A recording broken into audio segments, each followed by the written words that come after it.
En ce début d'année 2022, je vous propose un voyage lointain. Très lointain.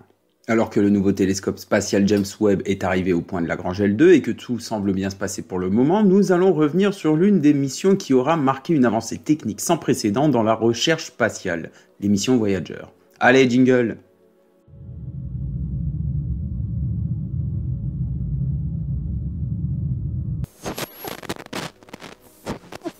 Tout a commencé en juillet 1972 avec la naissance du projet. La première réunion pour fixer les objectifs de la mission débute en décembre de la même année et ces objectifs sont les suivants. Collecter des informations sur les planètes gazeuses extérieures de notre système solaire car à l'époque, les technologies sont assez limitées et il faut trouver des remplaçants aux sondes Pioneer 10 et 11 qui sont les seules sondes à s'être rapprochées de Jupiter et Saturne. De même que les missions de ces sondes n'étaient pas les mêmes que le programme Voyager, mais elles nous ont quand même fourni de très précieuses informations. L'autre chose à prendre en compte, le peu de données connues sur les planètes Uranus et Neptune. Alors l'idée est la suivante. Pourquoi ne pas envoyer des instruments en direction de Jupiter, Saturne, Uranus et Neptune, de faire d'une pierre deux coups? Cette mission est donc composée de deux modules, la sonde numéro 1 et la sonde numéro 2, d'où leur petit nom Voyager 1 et 2. Comme expliqué un peu plus tôt dans cette vidéo, le but de ces sondes est d'aller explorer des planètes du système solaire extérieur et pour cela, il va vraiment falloir ne pas y aller de main morte sur les instruments. Le voyage vers Uranus et Neptune va être extrêmement long et pour y arriver, il faudra forcément du matériel solide. Les deux sondes sont quasiment identiques et équipées des mêmes instruments scientifiques. La seule différence réside dans la protection des équipements et en l'occurrence de l'électronique pour Voyager 1. Celle-ci va s'approcher au plus près de Jupiter et pour protéger au maximum l'électronique, un blindage particulier est donc obligatoire. Vu les distances que ces sondes vont parcourir et surtout Voyager 2 qui devra atteindre Uranus et Neptune, l'équipe de scientifiques va y ajouter 3 générateurs thermoélectriques à radioisotopes. Ce sont tout simplement des générateurs nucléaires fonctionnant au plutonium-238, rien que ça, et qui sont censés dans la théorie fournir de l'électricité aux deux sondes pendant un bon moment. Les mensurations de ces superbes machines sont également exceptionnelles pour l'époque. Pesant un peu plus de 800 kg, dont 100 kg rien que pour les instruments, elles sont dotées d'une parabole de 3,70 m de diamètre et d'un immense magnétomètre de 13 mètres de long. En comparaison, les sondes Pioneer 10 et 11 ne pesaient que 235 kg quelques années auparavant. Les instruments embarqués dans ces machines sont également révolutionnaires. Un capteur de rayons cosmiques, appelé CRS, un détecteur de plasma pour les vents solaires, appelé PLS, un capteur de particules faible énergie appelé LECP qui servira à mesurer la magnétosphère des 4 planètes gazeuses, sans compter tous les autres instruments équipant ces deux monstres de l'espace. Le lancement aura donc lieu le 20 août 1977 pour Voyager 2 et le 5 septembre pour Voyager 1, et ces dates ne sont pas choisies par hasard. La NASA va profiter d'un événement extrêmement rare pour réduire les réservoirs de carburant, grâce à une conjonction hors du commun qui allait avoir lieu entre les 4 planètes. Ce type d'événement n'arrive que tous les 173 ans environ, donc autant en profiter pour utiliser l'assistance gravitationnelle qui propulsera les sondes vers leur prochaine destination une fois les phases de mission remplies. Il faut imaginer que la gravité de ces planètes est tellement importante que les sondes seront éjectées un peu comme un caillou dans une fronde. Les deux lancements se feront grâce à des fusées Titan E3 à étage Centaure et à 2 semaines d'intervalle, et il faudra un voyage d'1 an et 4 mois pour que débute la première phase de la mission. Le 25 septembre 1978, la sonde Voyager 1 est la première à entrer en fonction. Elle va commencer par prendre des clichés réguliers de Jupiter jusqu'à son approche finale le 14 décembre 1978. C'est à cette date que la sonde prendra les meilleures images de Jupiter avec une résolution sur les bandes nuageuses à couper le souffle. Voyager 1 passera au plus près de Jupiter le 5 mars 1979 à une distance d'environ 279 000 km, soit environ 100 000 km de moins que la distance Terre-Lune. Les vraies études de Jupiter ont d'ailleurs commencé la veille, comme par exemple l'étude de son champ magnétique, mais malheureusement le photopolarimètre de Voyager 1 est défaillant.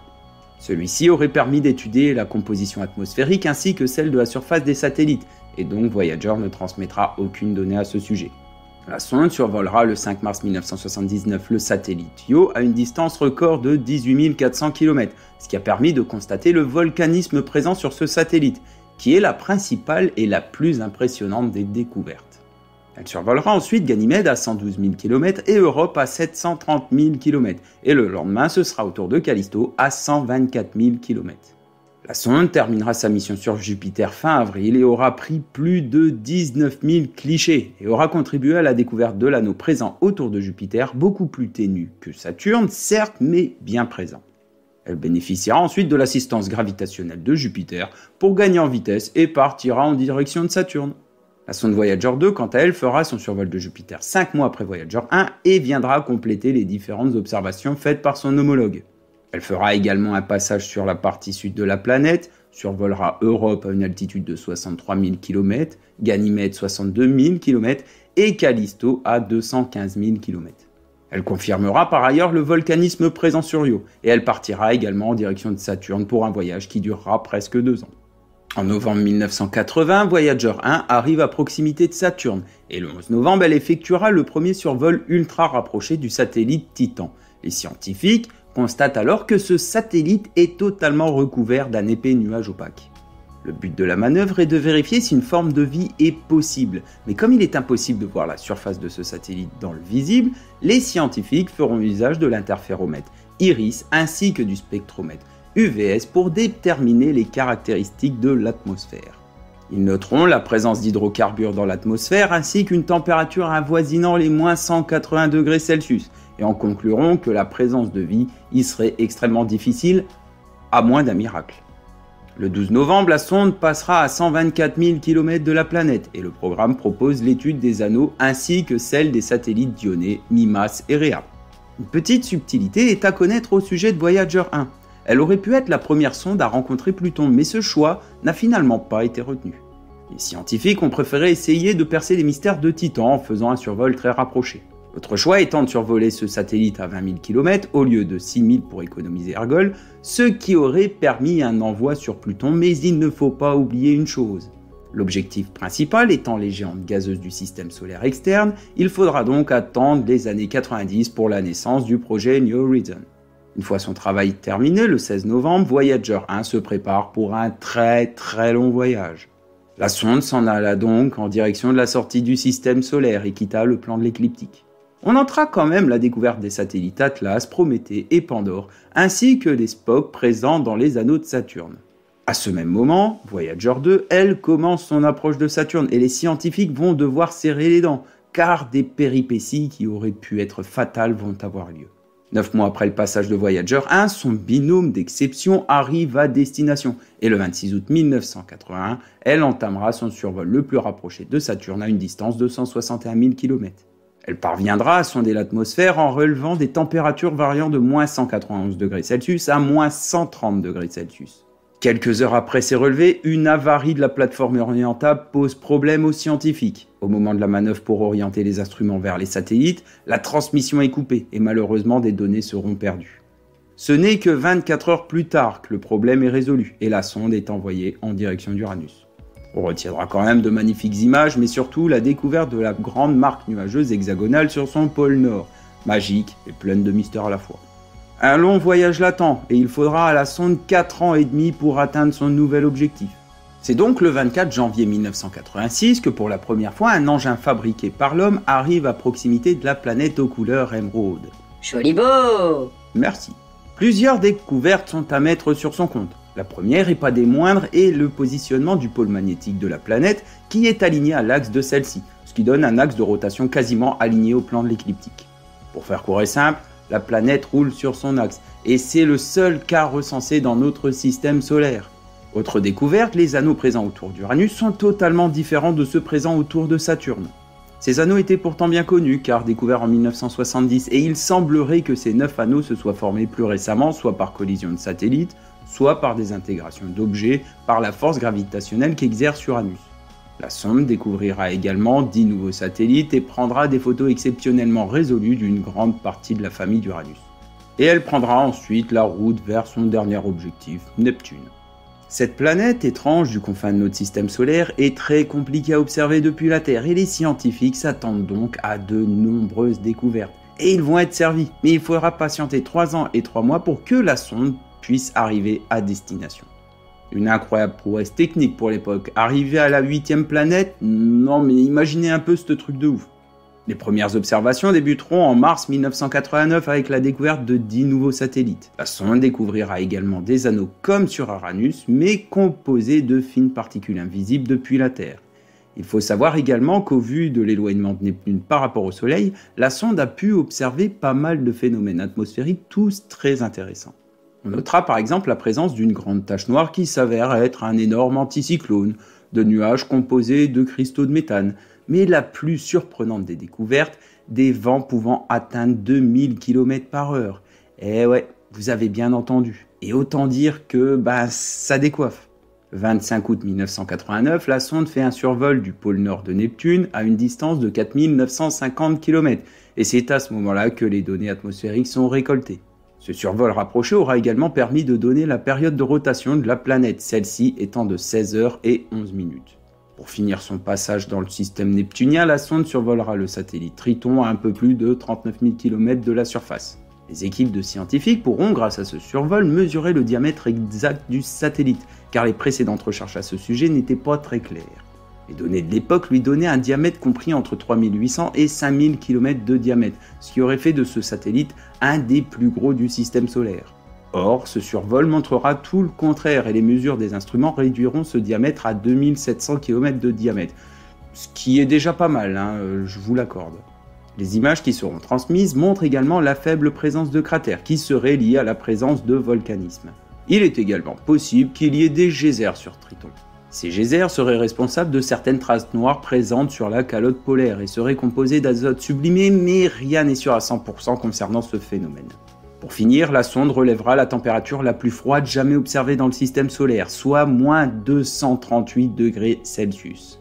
C'est sur ces derniers relevés que la sonde terminera son voyage à travers le système solaire.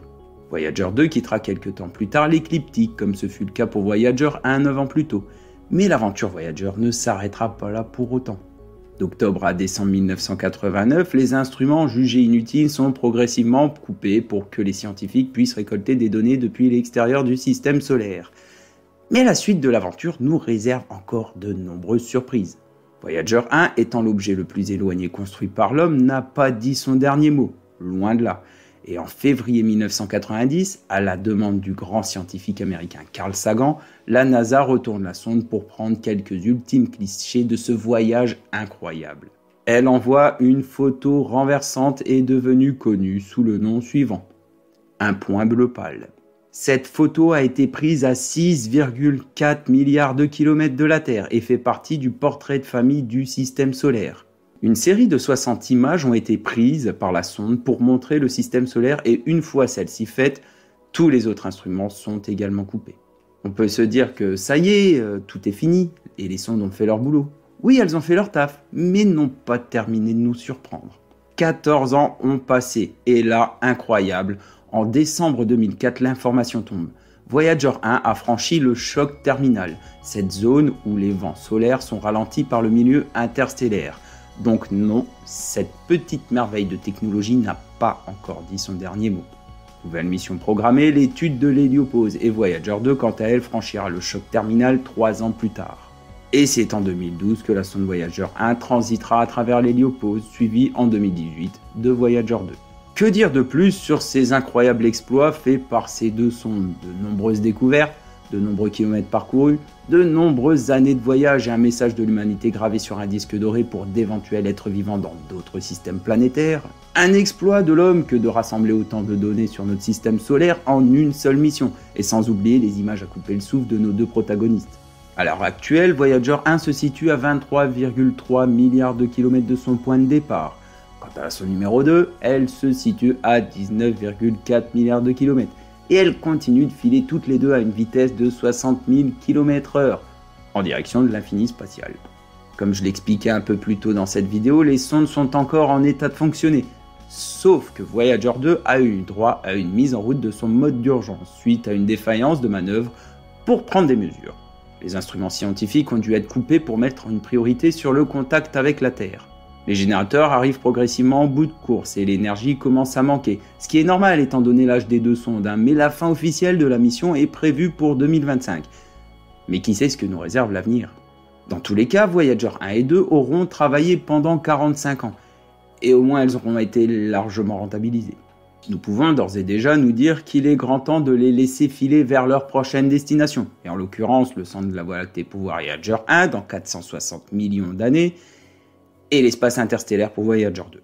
Comme pour Pioneer 10 et 11, les sondes Voyager sont équipées d'un disque en or contenant plein d'informations sur nous, dans l'espoir qu'un jour, peut-être, une civilisation extraterrestre tombe dessus et qui leur prouve qu'ils ne sont pas seuls dans l'univers. Et qui, au passage, leur prouve également que nous étions là pour en parler. Allez, à la prochaine!